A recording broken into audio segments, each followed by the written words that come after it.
Dispetcher deganda ko'pchilik oddiy telefonda gaplashadigan odamni tasavvur qilishadi. Lekin real hayotda dispetcher yukki taqdirini hal qiladigan odam desak ham bo'ladi. U noto'g'ri narx kelishib qo'ysa, kompaniyaga minglab dollar yo'qotishi mumkin. Driver kechiksa, birinchi javob beradigan odam ham bu dispetcher hisoblanadi. Demak, shu joyda savol tug'iladi. Dispetcherlar qanaqa ish qilishadi yoki dispetcher kim? Asosiy vazifalari qanaqa? Qanaqa texnologiyalardan foydalanishadi yoki bo'lmasa dispetcher qancha daromad topadi degan savollar ko'pchilikda bo'lishi mumkin. Yana qo'shimchasiga masofadan ishlash mumkinmi? Dispetcher nima qilmaydi yoki ishdagi muammolari, ingliz tili darajasi qanaqa bilish muhim? Karyera davomida bosib o'tadigan etaplari qanaqa bo'ladi? Kelinglar, shunaqangi savollarning har bittasini aniq ko'rib chiqamiz. Men Erkinov Shohrux, Linestar Tracking kompaniyasini asoschilaridan biri hisoblanaman. Hozirgi kunda kompaniyamiz 6 yildan beri Amerikada logistika sohasida xizmat ko'rsatib boradi va 200 dan ortiq traklarimiz va o'z Toshkentda ofisimizda bo'lsa 100 dan ortiq ishchilarimiz Linestar Trackingda ishlashadi. Shu tajribamdan kelib chiqqan holatlarda bu videoda men sizlarga o'zi hayotda dispetcher kimligi, oddiy qilib aytganda dispetcher qanaqangi ishlar qilishini tushuntirib bermoqchiman. Dispetcher bu broker bilan driver o'rtasidagi ko'prik hisoblanadi. U yukki narxini kelishadi, driverlarga yukki bo'lib beradi, yukki qayerda ekanligini kuzatib turadi. Muammo chiqib qoladigan bo'lsa, hal qiladigan ham asosiy figura bu dispetcher hisoblanadi. Bu ish telefon operatorlik emas, o'rtoqlar. Bu logistikani haqiqiy boshqaruv tizimi hisoblanadi. Dispetcher qanaqa ishlaydi? Bir kunini tasavvur qilib ko'raylik. Ertalabdan u loadboardni ochadi. Loadboard degani bu yuklarni turadigan bozor, ya'ni o'sha yerdan yuklarni topishadi, o'sha yerdan yuklar qidiriladi va o'sha yerdan yuklar sotib olinadi. Qaysi yuk foydaliroq, qaysi biri zararli ekanligini o'zligi bilishadi. Brokerga telefon qilishadi va narxini kelishadi. Narxini kelishib bo'lgandan keyin bo'lsa, brokerlar kelishilgan narx bo'yicha kontraktlarni bularni email orqali jo'natishadi. Keyin driverlarga bo'lsa, ya'ni haydovchilarga qo'ng'iroq qilib, biza sizga yuk oldim, hozir pikaplarni vaqtini, adresini jo'nataman deb haydovchilarga ko'rsatma berishadi. U butun yo'l davomida yukni kuzatib boradi. ETA bo'ladimi, ya'ni qanchada yetib borishini brokerga doimiy tarzda aytib boradi va uni xabardor qilib boradi. Qanaqa texnologiyalardan foydalanadi? Real dispetcherlar oddiy telefon bilan ishlamaydi. Ular qo'shimchasiga DAT, ya'ni DAT, TrackStop, ya'ni TMS tizimlari, Google Maps'lar, PC Mailer, email, DocuSign shunga o'xshagan turli xil programmalardan foydalanishadi. Ular bu ishlarni hammasini kompyuter yordamida amalga oshiradi. Dispetcher qanaqa daromad oladi o'zi degan joyga bu joyda ko'pchilikni qiziqtiradi. Daromadi 3 xil modelda ko'rinishda bo'ladi. Ya'ni fix oylik olishadi. Shundan tashqari olgan yukidan foiz olishadi. Har bitta load uchun qo'shimchasiga komissiya, bonus ham olishi mumkin. Yaxshiroq dispetcher bo'lsa, qancha zo'r dispetcher bo'lsa, shuncha zo'r daromad qilishi mumkin. Ya'ni bu ishda hech qanaqa limit yo'q. Hammasi o'zini experience, ya'ni tajribasidan, performansiga bog'liq hisoblanadi. Qanchalik zo'r ishlasa, shunchalik maoshi ham shunchalik ko'p kattalashib ketaveradi. Masofadan ishlash mumkinmi? Ko'p o'zi bu dispetcherlik sohasida mumkin, lekin ko'p kompaniyalar masofadan ishlashga ruxsat berishmaydi. Buni sabablari bir qancha. Ya'ni dispetcherlarni o'sha rejimda, ofisda qat'iyat bilan vaqtida kelib ketishini, ishga kelib ketishini, hamma narsasini nazorat qilish uchun ham, ular intizomga ko'proq e'tibor bergani uchun ham ofisdan kelib ishlashini ma'qullashadi va ularning hammasini ofisdan kelib ishlashga chaqirishadi. Dispetcher sohasiga juda ham qiziqayotgan bo'lsangiz, dispetcherlik sohasida shu bizning sohada yuradigan dispetcherlar uchun bir qancha miflar bor. Shularni ham bir ikkitasini ko'rib chiqsak bo'ladi. Menimcha o'ylaymanki, ancha ham foydali bo'ladi. Ulardan bittasi dispetcherlar ingliz tilini yaxshi bilish shart emas. Ingliz tilini o'rtacha yoki pastroq bilib ham dispetcher bo'lsa bo'ladi deb o'ylashadi, lekin bu haqiqat emas. Ya'ni yaxshi dispetcher bo'lmoqchimisiz, yaxshi daromad qilmoqchimiz, ingliz tilini juda ham zo'r bilishingiz kerak, chunki siz topgan yukingiz bo'yicha broker har doim ham sizga to'g'ri gapirmaydi, yaxshi narx bermaydi. U yerda siz vaziyatingizni, haydovchingiz vaziyatini yaxshilab tushuntirib berib, brokerga butun vaziyatni ko'rsatib bergan holatda yuk narxini iloji boricha qimmatroq olishga harakat qilish kerak bo'ladi. Buning uchun bo'lsa, siz gapira olmasangiz buni qanaqa qilib uddalaysiz? Shuning uchun yaxshigina ingliz tilini bilishingiz talab qilinadi, albatta. Undan tashqari ko'pchilik o'ylashadi, dispetcher bo'lsa boshidan zo'r daromad qilib ketadi yoki bo'lmasa bir necha yil ishlagan dispetcherlar har doim mana shunaqa zo'r daromad qiladi deb o'ylashadi. Ularning asosiy daromadi shu oladigan yuklardan foizda bo'lgani uchun ham agar qanchalik ko'p yil ishlagan bo'lsa ham bu sohada zo'r yuklarni, zo'r grosslarni qilmasa, unaqangi zo'r daromad qila olmaydi. Ya'ni yangi kirgan dispetcherlar ham o'zini ustida ishlash orqali, yaxshi gross qilish orqali zo'r daromad qilishi mumkin.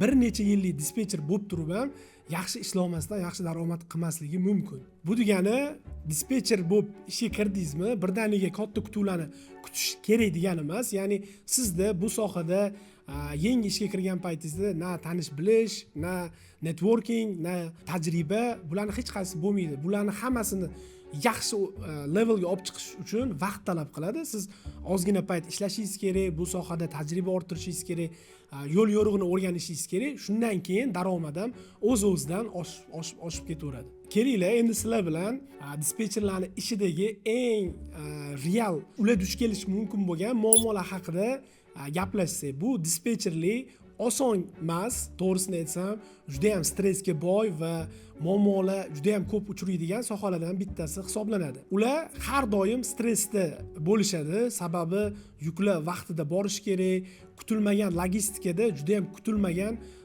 voqealar, hodisalar ro'y berishi mumkin.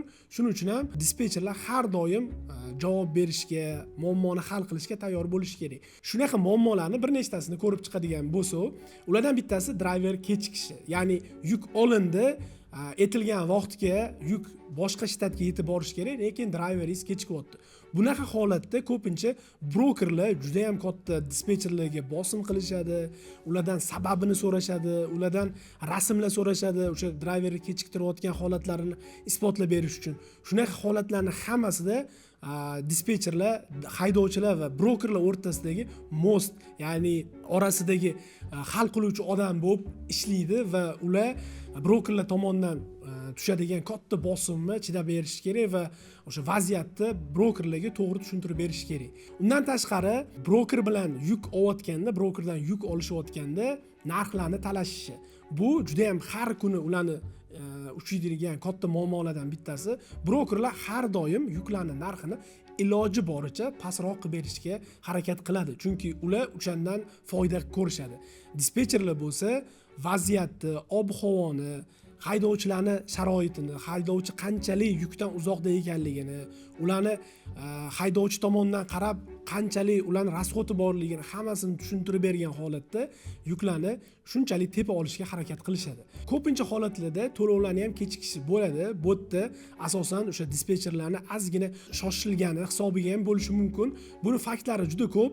Ya'ni agar hujjatlarda qanaqadir kamchilik bo'lgan bo'lsa, bunaqa holatlarda kompaniyalarga yuklarni pullarini kechikishi kuzatiladi va bu yerda ham asosiy figura dispetcher hisoblanadi. Buxgalteriya dispetcherga chiqadi, dispetcher bo'lsa broker bilan gaplashib bu muammoni hal qilish kerak bo'ladi.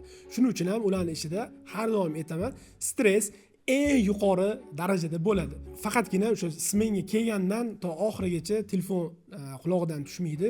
Telefon bilan asosan 50% ishini muzokara qilish bilan, brokerlar bilan gaplashish, yuklarni narxini ko'tarish bilan o'tkazsa, 50%ni muammolarni hal qilish bilan o'tkazadi. Ko'pchiligi qizuv bo'lsa kerak, men qanaqa qilib zo'r dispetcher, zo'r daromad qiladigan dispetcher bo'lishim mumkin degan joyga sizdan buning uchun bir qancha qobiliyatlar talab qilinadi. Ulardan bittasi telefondagi qo'rquvni yo'qotish. Ya'ni telefonda brokerlar bilan bemalol qo'rqmasdan ochiqchasiga muloqot qila olishingiz va o'zingizni muzokara qilish san'atingizni yuqori darajaga olib chiqishingiz hisoblanadi. Chunki sizni asosiy o'sha boya aytganimizdek 50% vaqtingiz va natijangiz aynan shu yuklarni nech pulga olyapsiz, qanaqa olyapsiz, to'g'ri narxga olyapsizmi, shunga bog'liq hisoblanadi. Bozorni yaxshi tushuning. Ikkinchi qobiliyat bu bozorni tushunmasdan turib, bitta joyga qimmat oldimi-ku deb borib qo'yib, o'tdan chiqa olmasdan va arzon narxga chiqib ketadigan dispetcherlar ham bozorda juda ham ko'p. Ular o'sha bozorni yaxshi tushunmaganligi uchun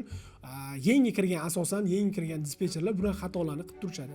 Va yana bitta muhim jihati bu tez hisob-kitob qilish. Ya'ni broker bilan gaplashayotganingizda tez hisob-kitobingizni qilib, unga counter offerlar berib, fikringizni, o'zingiz kutayotgan reytingizni, narxingizni o'tkaza olishingiz, qisqacha qilib aytganda brokerga sota olishingiz bu juda ham muhim hisoblanadi. Undan tashqari narxlarni yaxshi bilishingiz, ya'ni qishda, DDRlarda yoki bo'lmasa yonayotgan bozorli joylarda o'zingizni narxingizni yaxshi bilishingiz, qiymatingizni yaxshi bilishingiz juda ham muhim hisoblanadi. Mana shu qobiliyatlaringiz bo'lsa, sizdan men o'ylaymanki, yaxshi dispetcher chiqadi va undan tashqari o'zingiz ustingizda, tajribangiz ustida ishlash orqali kelajakda zo'r dispetcher bo'lsa bo'ladi. Karyera etaplari dispetcherlikka kirgandan keyin o'zi qayerdan boshlanadi? Bu joyiga birinchi bo'lib siz o'zbek kompaniyalarining ko'psida updaterlikdan ishni boshlaysiz, chunki updaterlar bu dispetcherlar assistenti, ya'ni hisoblanadi ko'pgina kompaniyalarda va ular dispetcherlarni haqiqatda real yuklarni qanchaga olyapti, qanaqa gaplashyapti, shu narsalarni updater sifatida o'rganib chiqishingiz mumkin va shundan keyin ikkinchi etapi bu dispetcherga shogird bo'lib tushishingiz va dispetcherga yordamchisi bo'lib, u sizga yuklarni olishi, bozorni qanaqa qilib muloqot qilishi, haydovchilar bilan, brokerlar bilan va hamma narsalarni o'rgatish orqali siz keyinchalik bo'lsa senior, keyinchalik junior dispetcher, dispatch manager, team lead, operation manager bo'lishingiz mumkin va undan tashqari kelajakda zo'r ambitsiyangiz bo'lsa, kuchli shu sohada uzoqgacha bormoqchi bo'lsangiz, hattoki o'zingizni kompaniyangizni ochishingiz ham mumkin.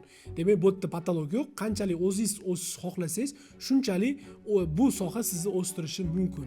Video yoqqan bo'lsa, kommentariya yozib, like bosib, bizani qo'llab-quvvatlashda davom etinglar. Kelajakda yana bizani videolarimizda logistikada ishlaydigan rekruterlarmi, accountingmi, yana qaysi yoki updatermi bo'ladimi, yana kimlarni vazifalarini xuddi shunaqangi chochib sizga tushuntirib berishimizni xohlaysiz. Agar shunaqangi sizlarda zapros bo'lsa, buni kommentariyada yozib qoldiringlar. Qo'ldan kelguncha biz bu narsalarni ochib berishga, ko'proq ma'lumot berishga harakat qilamiz. Bu videoni bo'lsa, logistika sohasida ishlayotgan yoki kirmoqchi bo'lgan tanishinglarga jo'natib qo'yinglar va sizlar uchun yana bitta muhim jihati, Amerika logistika sohasida bu narsalarni bilmasdan turib kirmay mavzusida video olganmiz. Albatta, logistika sohasiga kirmoqchi bo'lsangiz, bu videoni albatta o'tib ko'ring.